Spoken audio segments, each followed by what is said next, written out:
Haikuichthys, the first explorer of motion. Over 530 million years ago, deep in the primeval oceans of Earth, lived Haikuichthys, a tiny, fish-like creature no bigger than a thumb. The fossil record of this Cambrian explosion of life and the story of Haikuichthys is found in the shale deposits of the Shaolantian Mountain in Yunnan province of China. The name Haikuichthys comes from the Haikou subdistrict near Kunming City, Yunnan. The Greek word ichthys means fish. Haikuichthys means haiku fish. It is pronounced as Haikuichthys. It was unlike anything that had ever existed before. While the other life forms around it simply drifted wherever the currents carried them, Haikuichthys had something new, something powerful, a brain. For the first time in history, a creature could think, even if only a little. And with thought came a question no being had ever asked before. What if I move on my own? The first leap, discovering translational motion. One day, Haikuichthys found itself hovering over the ocean floor, its tiny body swaying with the currents. Strange soft creatures lay beneath it, ancient worm-like organisms, waiting for food to come to them. But Haikuichthys felt something different. It didn't want to wait, it wanted to go.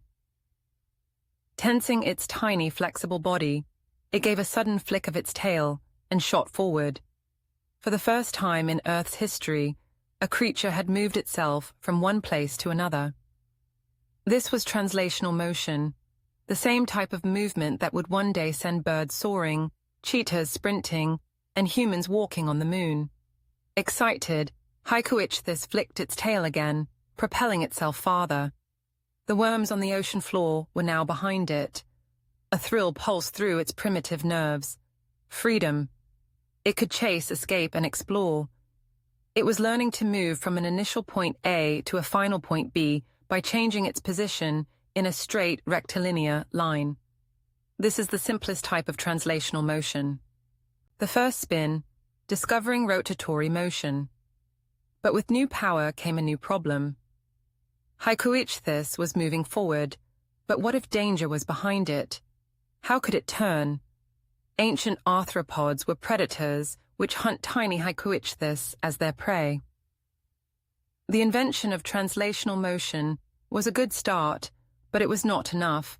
Haikuichthys need more tricks to survive in the world of dangerous predators, unless it wanted to end up in the mouth of the arthropod who lived in the same Cambrian ecosystem.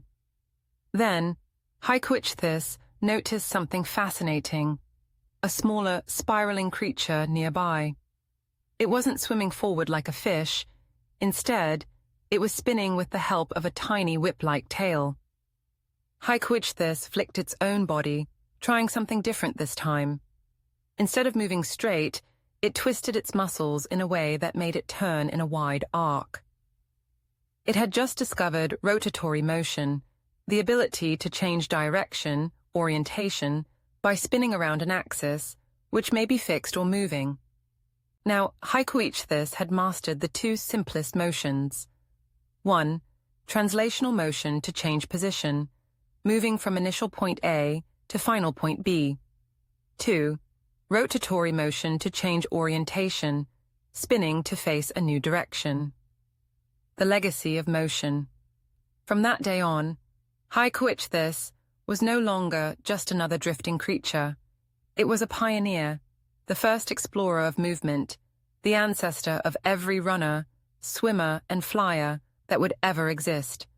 Millions of years later, creatures would crawl, gallop, glide, and roll, but all of them owed their motion to that first flick of a tiny tail, when Haikuichthys chose to move.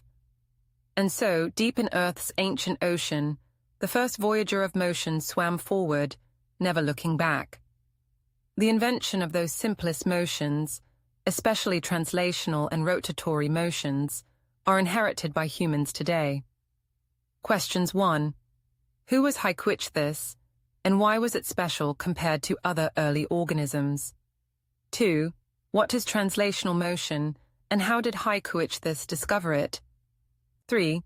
Why was rotatory motion important for Hyquithus, and how did it learn to change direction? 4. How did the movement of Hyquithus lay the foundation for more advanced motions in later animals? Explain how translational and rotatory motion work together in real-world examples like a rolling wheel or a swimming fish. 6. Translational motion is change in akak, but rotatory motion is change in ong. 7. Translational motion moves from initial point A to can point B, but rotatory motion spins around a fixed or moving can.